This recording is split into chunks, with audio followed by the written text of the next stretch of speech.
Could Nvidia stock reach $314 per share in the next 12 months? Well, one of my calculations suggests that could be the case. I'm going to share with you the details of that calculation and how I arrive at an intrinsic value of $314 per share for Nvidia stock. Of course, that's more than double where it's currently trading at today at $145 per share. So that leaves investors a great upside for Nvidia stock. Now, there's going to be a lot of estimate and assumptions here to make this stock price estimate, but I'm going to share with you precisely where I'm getting all of the numbers from, so you can see for yourself if any of the numbers I'm using are too large, too small, too optimistic, too pessimistic. You can decide for yourself because you're going to see precisely where I'm getting all of the numbers and where I'm making any adjustments, and you can determine if it's a good estimate, too bullish, or too bearish. Let's get into it. I want to thank The Motley Fool for sponsoring this video. Visit fool.com/Parkev for the 10 best stocks to buy now. All right, so we need Nvidia's current share price at $145 per share. I'm also going to need Nvidia's market capitalization, which stands at $3.571 trillion. Then we're going to need Nvidia's trailing 12-month free cash flow number, which stands at $46.79 billion. And then we need how much cash and equivalents the company has on the balance sheet, which is $8.563 billion. Of course, we also need the total long-term debt, which is $8.461 billion for Nvidia. And finally, we need the number of diluted shares outstanding, which stands at 24.85 billion for Nvidia. We're not done yet. So to forecast free cash flows, I'm going to need the company's 5-year estimate. And the number I'm going to use is the earnings per share estimate as predicted by the Wall Street analysts that are following Nvidia stock. According to those analysts, they predict that Nvidia's earnings per share will grow at 57.38% over the next 5 years, which would be down from 66% from the previous 5 years. And that's understandable that the growth rate would slow down. These levels of growth are phenomenal and are not expected to last forever. So in the short term, I'm going to predict that they grow at these rates of increase, but then I'm going to estimate that these rates will slow down over the following 5-year period and the longer term beyond that. All right, so now that we have our estimates that we're going to use, we can jump to our discounted cash flow valuation model for Nvidia. And this is as of November 11th, 2024. Now I want to draw your attention to this number here, free cash flow for 2024 at $46.79 billion. Remember, I got that number from Y Charts. This was the trailing 12-month free cash flow number as reported by Nvidia.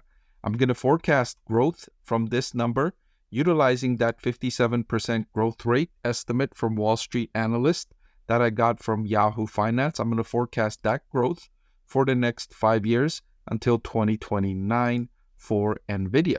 Starting the year 2030, I'm going to have a transition period growth rate for Nvidia stock at 50% the rate of the short run. So instead of 57%, beyond that, the next 5 years, I'm going to have it growing at 28% through 2034. And then starting year 2035, I'm forecasting Nvidia settles down to its long-term growth rate of 5%.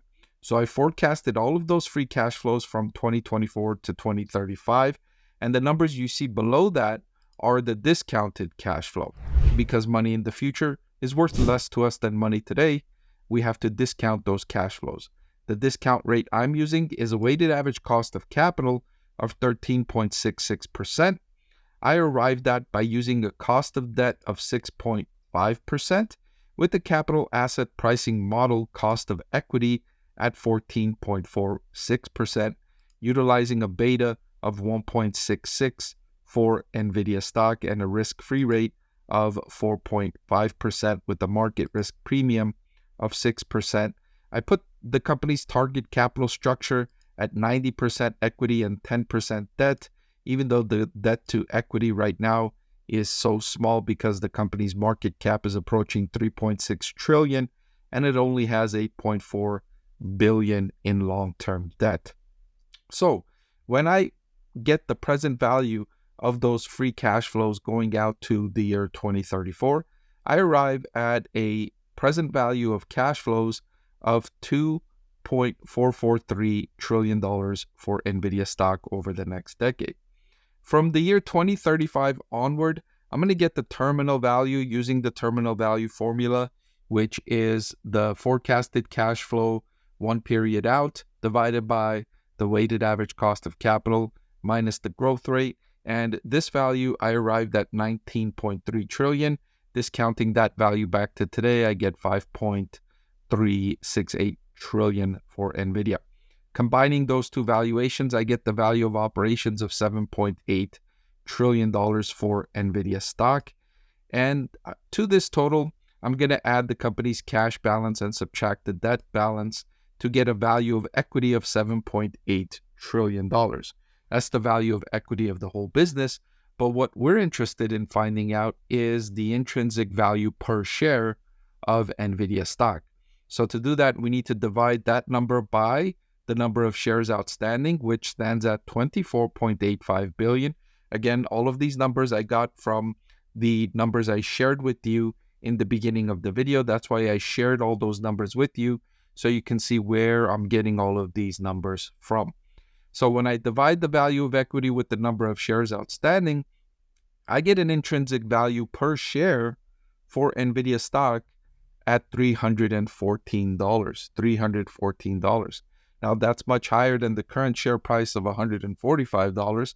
You can see the upside in NVIDIA stock, and you can understand why I've had NVIDIA stock rated as one of my top stocks to buy all year long in 2024, and it's performed very well year to date. And I've reiterated that recommendation in part because when I do my discounted cash flow valuation, it continues to show that NVIDIA is undervalued. Now, this is only one tool in my toolbox I use to evaluate publicly traded companies, but the valuation part is the most important part in my 6-step framework for evaluating publicly traded businesses. And this calculation shows me that NVIDIA is undervalued. Now, you might say, well, the growth rate of 5% long-term is too high for NVIDIA stock. Well, to counter that, I did a scenario analysis here, 3 different growth rates, 6%, 4%, and 3% in the long term. If I use the 4% growth rate instead of 5% for the long term, that gives me an intrinsic value of $290 per share for NVIDIA stock. At a 3% growth rate, it gives me an intrinsic share price of $270 for NVIDIA stock. So even if I use those 2 lower growth rates, it still demonstrates to me that NVIDIA stock is undervalued.